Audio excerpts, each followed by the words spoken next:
A significant issue within New Zealand is the prevalence of smoking and its negative side effects.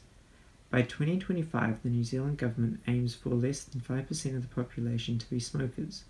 The government is trying to achieve this goal in a number of ways. Hi, my name is Matthew Johnson, and I will be examining New Zealand's goal to be smoke-free by 2025. One current New Zealand policy with the purpose of discouraging smoking is the Smokefree Environments Act, which was introduced in 1990. This act has the purpose of reducing non-smokers, especially young people, to the exposure of secondhand smoke, as well as regulating the marketing and advertising of smoking products.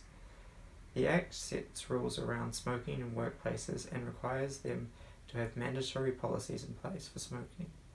The Act also intends to ban smoking in a range of public places, including public transport and restaurants. The 1990 Act also works towards Smokefree 2025, as it regulates the marketing and sponsorship of tobacco products within New Zealand. The World Health Organization states that each year the use of tobacco burdens the global economy with approximately $1.4 trillion in healthcare expenses and lost productivity. The economics behind promoting a smoke-free New Zealand comes from the idea of cost-cutting and the benefits to the wider society as individuals are able to live longer, healthier lives. This in turn saves the government money in healthcare, but also as individuals are no longer spending their money on a smoking habit, they are able to use this consumer spending in other places. As part of working towards a smoke-free 2025, the New Zealand government implemented a cigarette tax. The current tax works out as 82.66 cents a cigarette. Government fiscal policy like this tax affects the budget constraints of a consumer. A sales tax raises the price of a purchasable good, which in turn affects a consumer's budget line. This means that each person who purchases a packet of cigarettes has to pay the government a certain amount of money. The aim of adding such a tax is supposed to discourage the purchase of cigarettes. I will show the effect of adding a cigarette tax by creating a graph that shows a consumer's budget line and indifference curve. Here you can see the pre-tax level. This is the original budget constraint of the consumer. The x-axis shows the consumer's expenditure on all other goods, and the y-axis shows the number of cigarettes purchased. This is called the indifference curve, which shows a set of bundles of goods that the consumer is indifferent to. E0 is the point where the indifference curve intersects the budget line. This represents the original equilibrium of the consumer.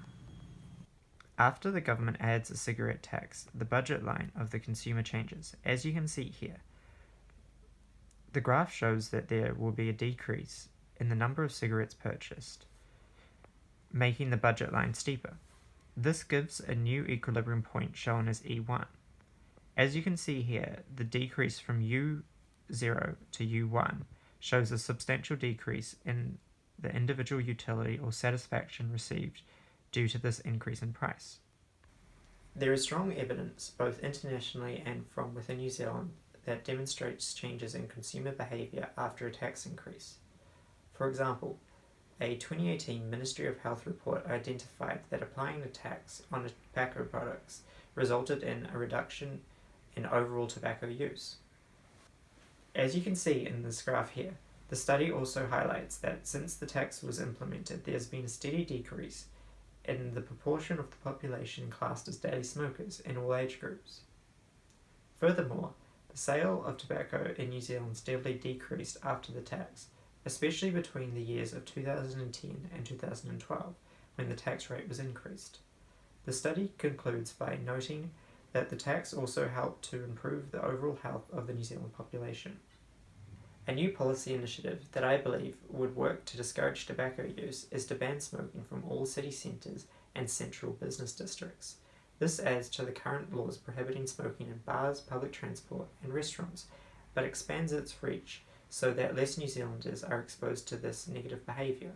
Although there has been a decline in smoking in New Zealand in recent years, it is still socially accepted and is something that members of the public and youth still are confronted with on a daily basis.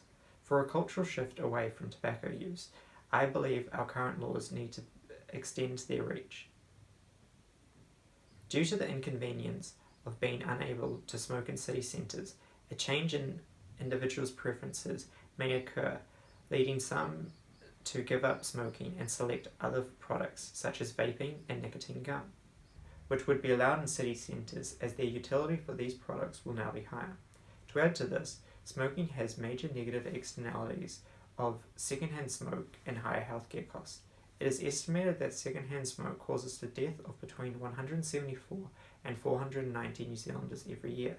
This is because many New Zealanders are exposed to secondhand smoke on a daily basis. However, with this new policy in place, Kiwis would not be exposed to secondhand smoke within the city centres. This would lead to a decrease in healthcare costs, which means the government is able to save on these costs and instead put the money to better use. This would help decrease and possibly eliminate these negative externalities.